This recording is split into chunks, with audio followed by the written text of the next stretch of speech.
1장 1절에서 12절 말씀까지.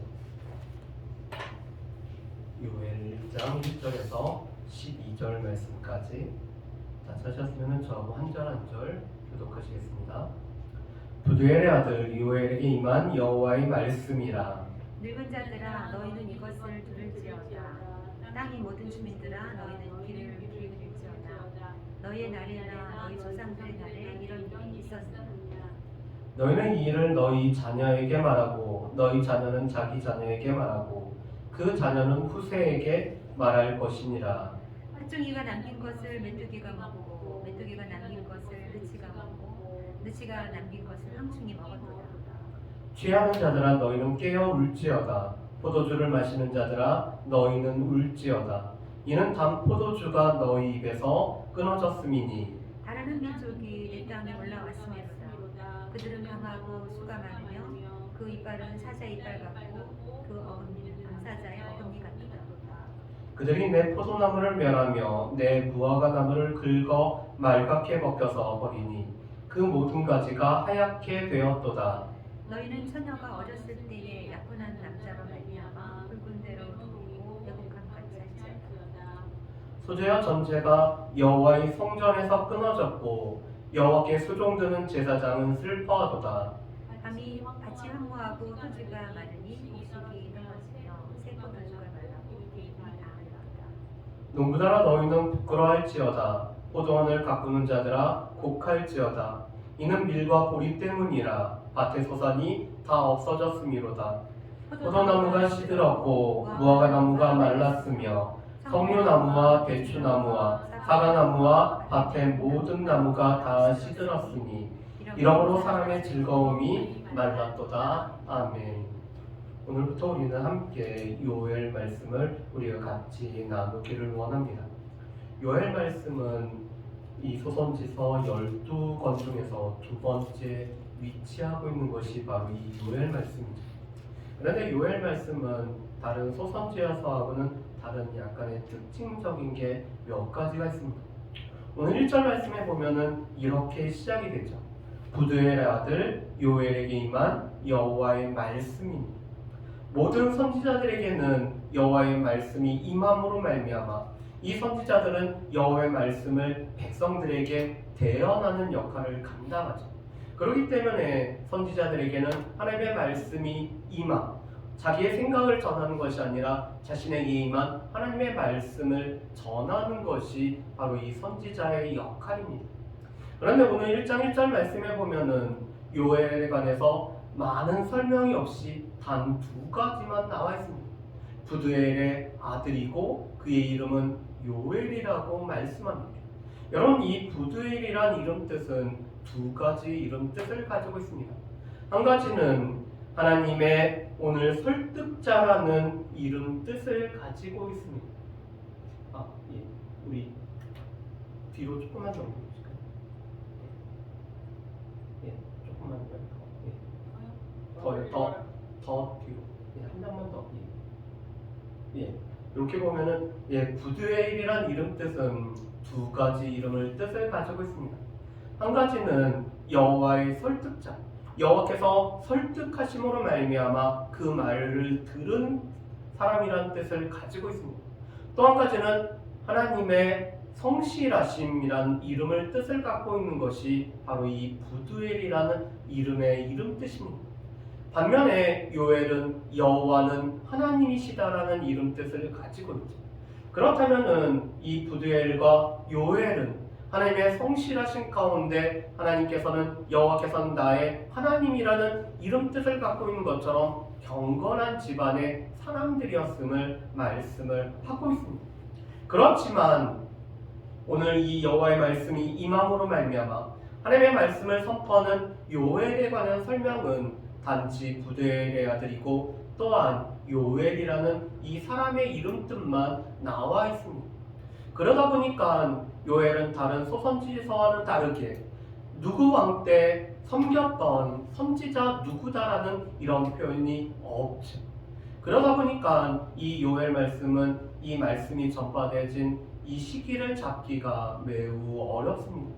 학자들은 크게 두 가지 이 의견을 가지고 있으세요.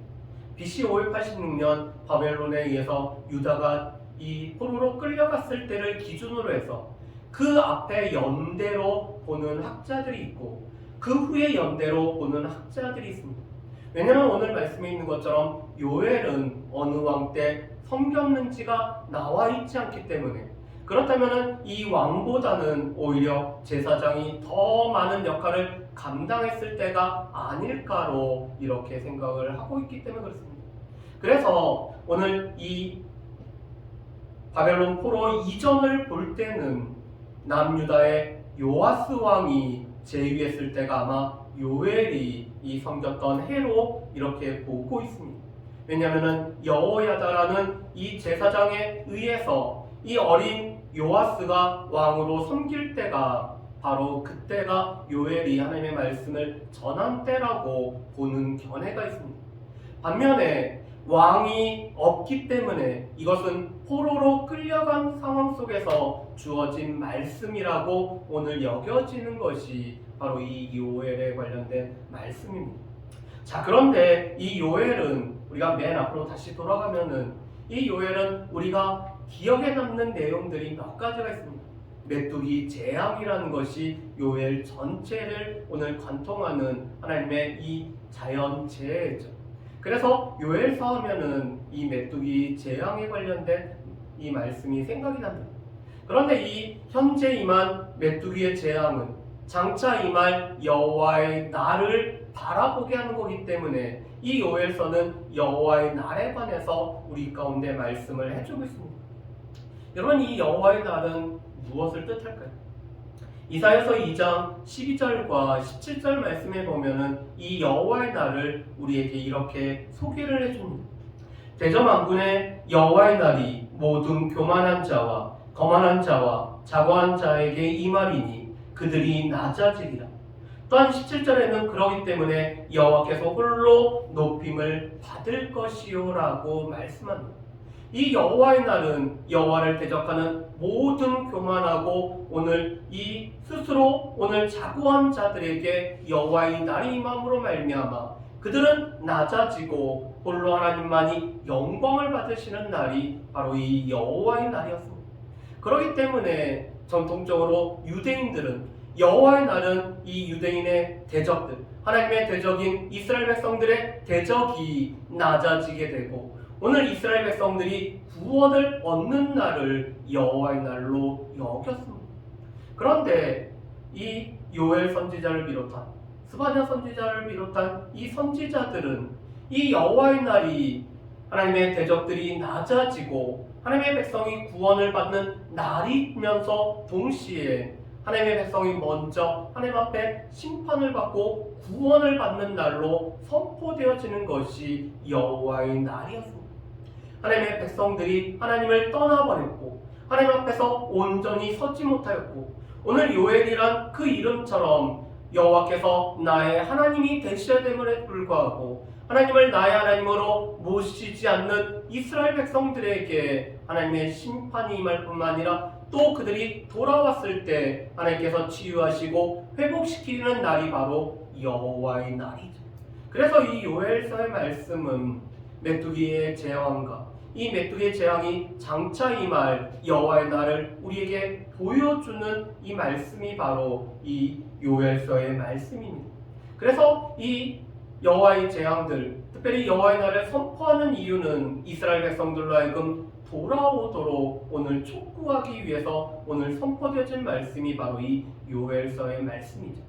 그래서 이 이스라엘 백성들이 하나님 앞에 오늘 회개하고 돌아오면은 구원을 약속하실 뿐만 아니라 이 구원의 증거로 주변의 민족들을 심판하신다라는 내용으로 되어 있는 것이 바로 이 요엘서의 말씀입니다.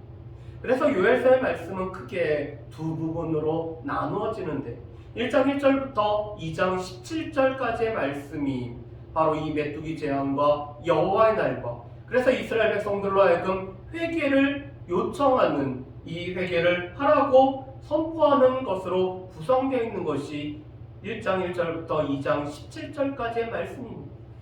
2장 18절부터 3장 21절까지 말씀은 이스라엘 백성들이 회개하였을 때 여호와의 응답과 또한 미래에 주어지는 구원에 관한 말씀이 바로 이 2장 18절부터 3장 21절까지 이 후반부의 말씀이죠. 자, 그렇다면은 이 메뚜기의 재앙에 관련된 내용들을 우리가 같이 보겠는데, 먼저 이 짧은 영상을 통해서 이 메뚜기의 재앙이 어떤 것인지를 우리가 같이 좀 한번 봤으면 좋겠습니다. 전 세계가 이상현상으로 몸살을 앓고 있습니다.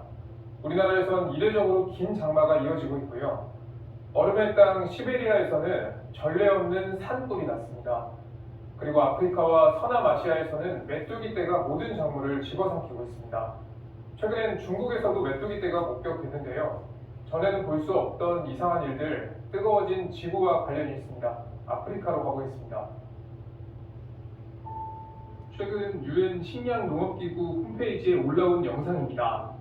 아프리카 초원이 곤충으로 보이는 생물들로 뒤덮였습니다. 하늘과 땅을 가득 메운 건 다름 아닌 사막 메뚜기떼입니다. 코로나19 방역도 벅찬데 메뚜기떼까지 기승을 부리면서 아프리카엔 비상이 걸렸습니다.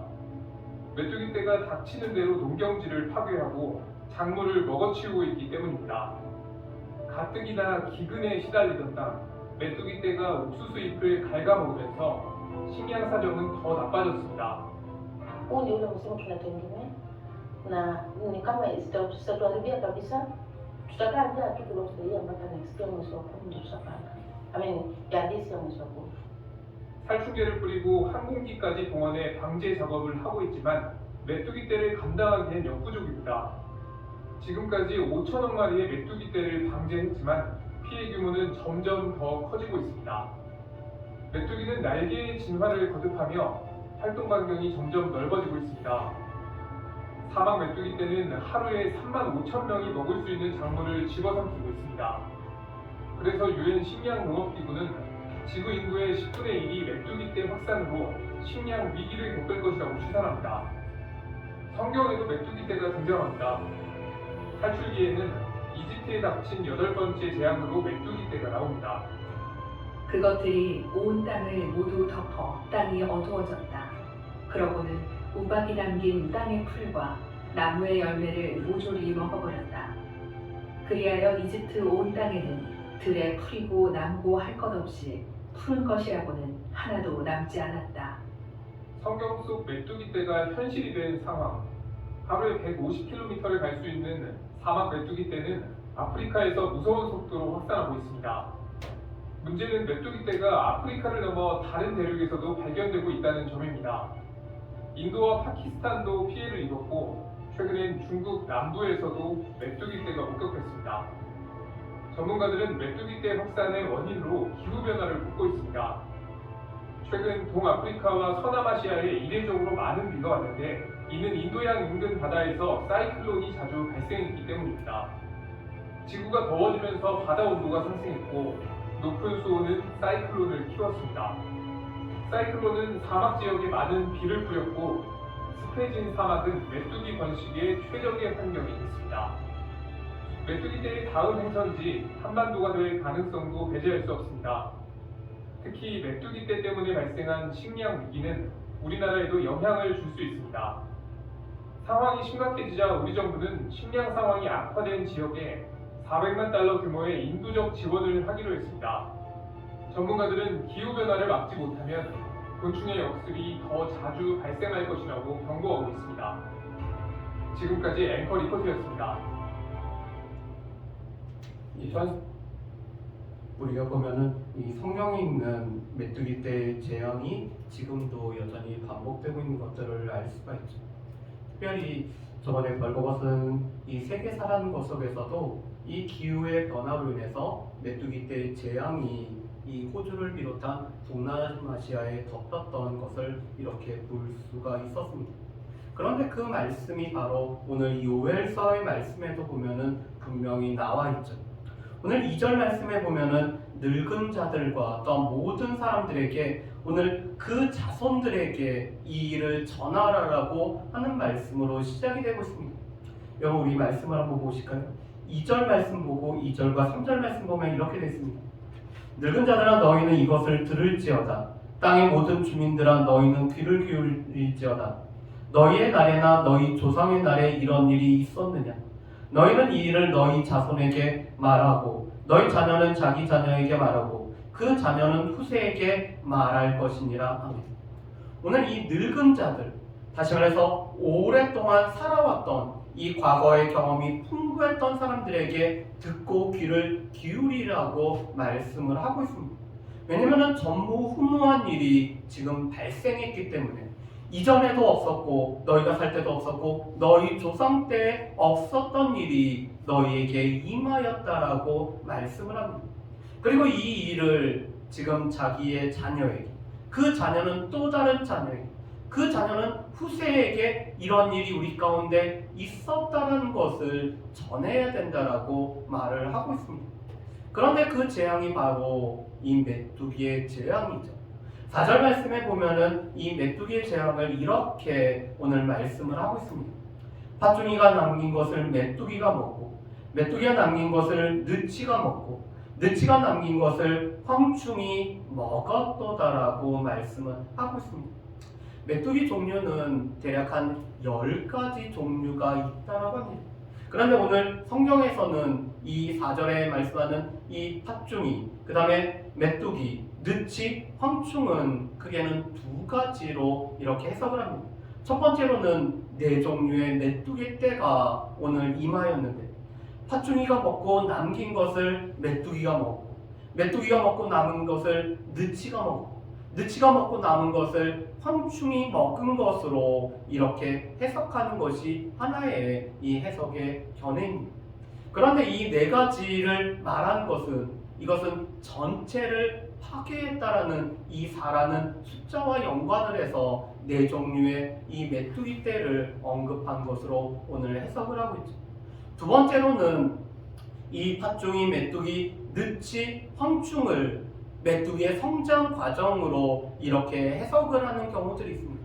그래서 어린 메뚜기가 이 자라서 이 성충이 되는 이 과정들을 이 팥종이, 메뚜기, 그 다음에 느치, 황충으로 번역을 하고 있는데 이 성장하는 메뚜기들이 이 땅을 덮음으로 말미암아 모든 것을 먹었다라고 해석을 하는 것이 두 번째 해석입니다. 메뚜기는 127일을 생존한다고 하더라고요. 그런데 이 메뚜기가 하루에 자기의 몸에 해당되는 이 식량을 그리고 자기의 몸에 3배나 되는 것을 먹어 치우는 것이 바로 이 메뚜기라고 하고 있습니다. 그런데 4절은 이런 수많은 메뚜기 떼로 인해서 먹을 것이 황폐해진 이런 상황이 전무후무한 일이 지금 이스라엘 가운데 나타났기 때문에 그것을 후세에게 알리라고 말씀을 하고 있죠. 그런데 그런 모습을 오늘 6절과 7절에서는 또 이렇게 묘사를 하고 있습니다. 6절과 7절 말씀 보면 이렇게 되어 있죠. 다른 한 민족이 내 땅에 올라왔음이로다. 그들은 강하고 수가 많으며 그 이빨은 사자의 이빨 같고 그 어금니는 암사자의 어금니 같도다. 그들이 내 포도나무를 멸하며 내 무화과나무를 긁어 말갛게 벗겨서 버리니 그 모든 가지가 하얗게 되었도다라고 말씀을 하고 있습니다. 이 다른 한 민족이 바로 메뚜기 떼가 올라온 것을 말하고 있죠. 그런데 이 메뚜기 떼를 사자에 오늘 비유를 하고 있습니다. 오늘 이 사자처럼 이 이빨이 있고 이 암사자의 어금니 같다라는 것을 뜻하는 것이 아니라 오늘 메뚜기에도 이런 강한 이빨이 있는 것을 뜻하는 게 아니라 오늘 이 모든 짐승의 왕이었던 사자처럼 모든 것을 다 먹어치운다라는 비유를 하기 위해서 이 사자를 들고 있습니다. 그래서 오늘 이 7절 말씀에 보면은 포도나무를 멸하고 있죠. 이 포도나무와 포도의 나무에 달려있는 모든 포도나무 열매를 다 멸하고 있습니다.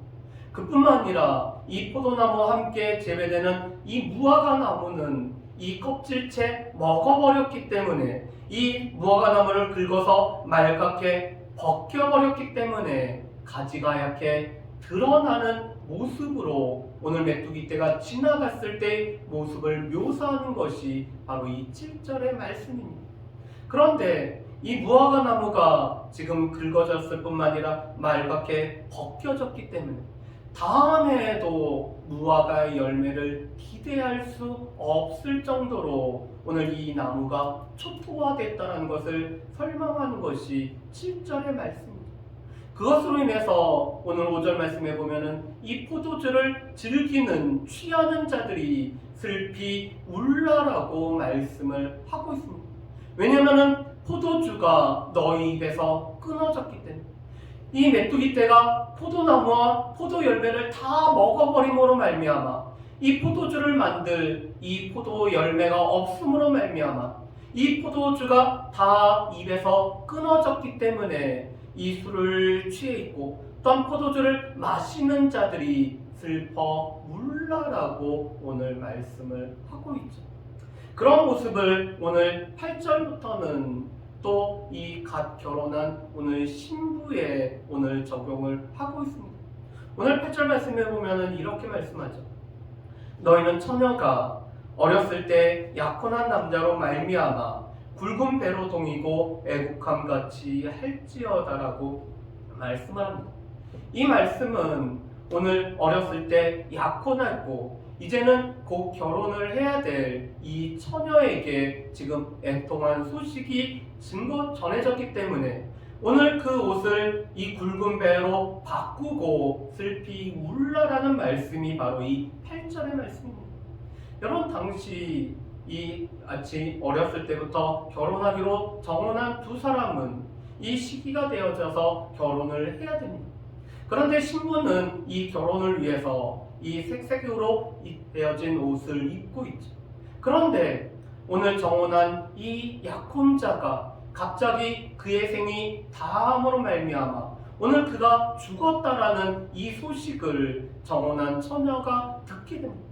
그렇게 되면은 지금 이 결혼을 위해서 입었던 그 색색의 옷을 굵은 배옷으로 오늘 바꿔 입을 뿐만 아니라 애곡하는 것이 지금 이 처녀가 경험하게 되는 일이라는 거죠. 그런데 그 모습이 바로 지금 이스라엘이 이 메뚜기 떼가 모든 것을 먹어버렸기 때문에 이 결혼을 약속한 처녀가 이 신랑 될 이 청년의 죽음으로 말미암아 애곡하는 것처럼 애곡할 것을 말씀을 하고 있습니다. 그뿐만 아니라 오늘 9절 말씀, 그래서 13절 말씀에서 다시 오늘 받게 되는 소재와 전제가 여호와의 성전에 끊어짐으로 말미암아 여호와께 수종드는 제사장이 슬퍼하는 일이 생겼다라고 말씀을 하고 있습니다. 여러분 지금 이스라엘 백성들이 농사를 함으로 말미암아 이 수확의 기쁨을 하나님 앞에 소재와 전제로 하나님 앞에 드려야 되는데 이 메뚜기 떼가 먹음으로 말미암아 하나님 앞에 드릴 이 소재와 전제마저도 끊어짐으로 말미암아 오늘 이 성전에서 제사를 집례해야 되는 이 제사장이 재물이 없음으로 말미암아 슬퍼하는 상황이 오늘 생겼다는 것을 말씀을 하고 있죠. 이 소재라는 것은 곡물 제사입니다. 이 전제라는 것은 오늘 부어드리는 술로 드리는 제사가 바로 이 전제죠. 오늘 이 곡물과 오늘 포도주를 부어드리는 이 소재와 전제가 끊어짐으로 말미암아 이 제사를 통해서 하나님 앞에 나아가야 되는 이 모든 제사장들이 지금 슬퍼하는 일이 생겼음을 말씀을 하고 있습니다. 그래서 그런 모습은 또한 10절에서부터 12절까지 계속 반복이 되고 있죠. 밭이 허무하고 토지가 마르고 곡식이 떨어지고 새 포도주가 말랐고 기름이 다하였다라고 말씀합니다. 오늘 이 곡식과 새 포도주와 기름은 하나님께서 하나님의 백성들에게 선물로 주신 하나님께서 내려주신 풍족한 선물이 바로 이 곡식과 새 포도주와 기름이죠. 하나님께서 땅을 이스라엘 백성들에게 선물로 주셨고 이 땅에 이른 비와 늦은 비를 허락하심으로 말미암아 그곳에 곡식이 자라고 오늘 포도주가 자라고 그리고 그곳에 기름을 오늘 생산함으로 말미암아 하나님께서 주시는 풍성함을 누리는 것이 바로 이 10절에 있는 모습이었습니다. 그런데 이 메뚜기 떼가 지나감으로 말미암아 밭이 황무하고 토지가 마르렀기 때문에 곡식도 포도주도 이 기름도 다 떨어져 버린 것이 지금 이스라엘 백성들의 상황이라고 말씀을 하죠. 그런데 이것은 농사를 짓는 모든 사람들에게는 부끄러움이 되고 있습니다. 그래서 11절과 12절에는 이렇게 말씀하죠. 농부자라 너희는 부끄러워할지어다. 포도원을 가꾸는 자들아 곡할지어다. 이는 밀과 보리 때문이라. 밭의 소산이 다 없어졌음이로다. 포도나무가 시들었고 무화과나무가 말랐으며 석류나무와 대추나무와 사과나무와 밭의 모든 나무가 다 시들었으니 이러므로 사람의 즐거움이 말랐도다라고 말씀합니다. 오늘 가을에 이 수확을 기대하고 여러가지 나무를 심고 오늘 곡식을 재배하고 또 포도주를 오늘 생산할 것을 기대했는데 이 메뚜기 떼가 다 지나감으로 말미암아 오늘 곡식을 거두지도 못할 뿐만 아니라 포도주를 오늘 포도를 따지 못하고 그래서 이 포도주를 만들지 못함으로 말미암아 이 모든 것이 그침으로 인해서 오늘 사람의 살아가는 즐거움마저도 끊어버리진 상황이 되었다는 것이 오늘 이 12절까지의 말씀입니다. 오늘 이 메뚜기 떼의 재앙, 전에도 없었고 후에도 없었던 이 재앙은 오늘 이스라엘 백성들의 모든 삶에 영향을 미쳤을 뿐만 아니라 모든 사람들에게 영향을 미쳤다는 것이죠. 오늘 이 생산을 하는 자나 이 모든 것들을 소비하는 자나 땅에 있는 모든 사람들에게 메뚜기 떼의 재앙으로 말미암아 모든 사람들에게 그것이 미침으로 오늘 사람의 즐거움이 끊어져 버린 상황들을 관해서 말씀하는 것이 오늘 이 12절까지의 말씀입니다. 그렇다면은 이 즐거움이 말랐을 때 우리가 무엇을 해야 되는지 우리가 한번 살펴봤으면 좋겠습니다. 첫 번째로는 지금 이 모든 국가적인 재앙, 이 메뚜기의 재앙은 어느 한 사람에게 아니라 모든 사람에게 미쳤다라는 사실입니다. 실은 우리의 삶에도 보면은 하나님의 이 진노하심으로 하나님께서 내리시는 이 재앙이 한 사람에게 아니라 한 민족, 한 국가 전체적으로 내릴 때가 있죠.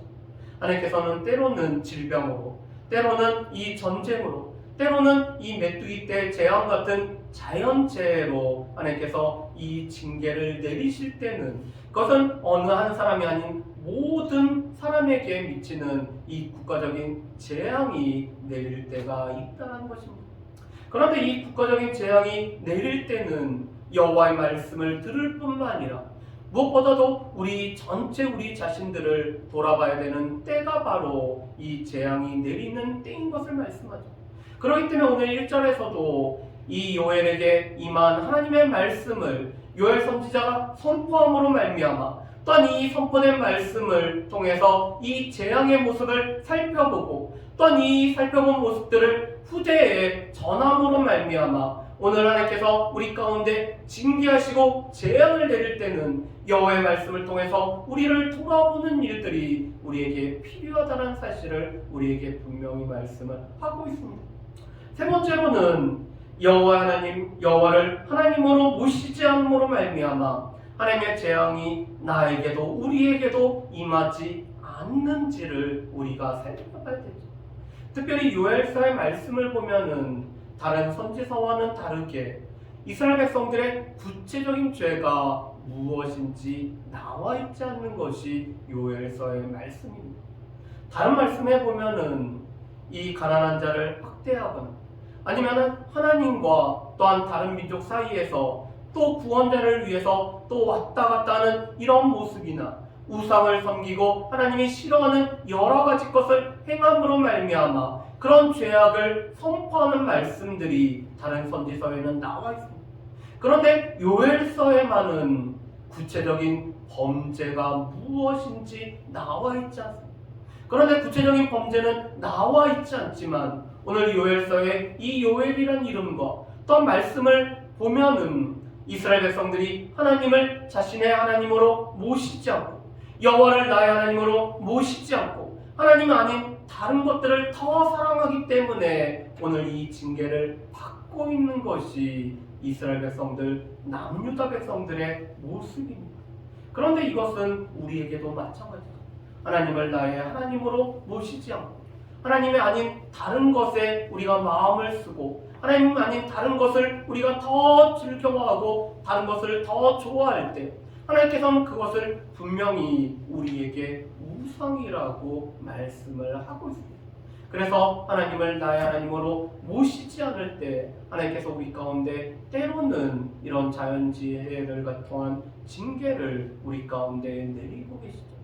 물론 지금은 우리의 인간의 너무나 큰 교만으로 말미암아 또 하나님께서 허락하신 이 창조물을 우리가 잘 관리하지 못해서 오늘 이 기후의 변화로 인해서 이런 여러 기후 재앙들이 우리 가운데 있는 것들을 보게 됩니다. 그렇지만 그 가운데 하나님을 하나님으로 모시지 않는 우리의 이 교만함으로 말미암아 하나님 아닌 다른 것을 더 좋아하는 이 우상을 숨기는 마음으로 말미암아 이런 재앙이 우리 가운데 미치지는 않았는지 우리 자신들이 살펴봐야 될 것입니다. 특별히 우리나라에서도 어떤 특정한 지역에 여러 가지 이 자연재해가 늘 끊임없이 나타나는 것들을 보게 됩니다. 그런데 그 지역들의 특징은 하나님이 아닌 다른 것들을 섬기는 지역에 이런 일들이 종종 발생하는 것들을 우리가 볼 수가 있죠. 그래서 오늘 말씀을 통해서 하나님께서 이런 자연재해로 우리를 징계할 때 특별히 국가적인 이 징계가 우리 가운데 임할 때는 우리가 우리 자신들을 돌아볼 뿐만 아니라 우리가 하나님을 나의 하나님으로 모시지 않기 때문에 이런 일이 생기는 것은 아닌지 살펴볼 수 있는 저 여러분들 되시기를 주님의 이름으로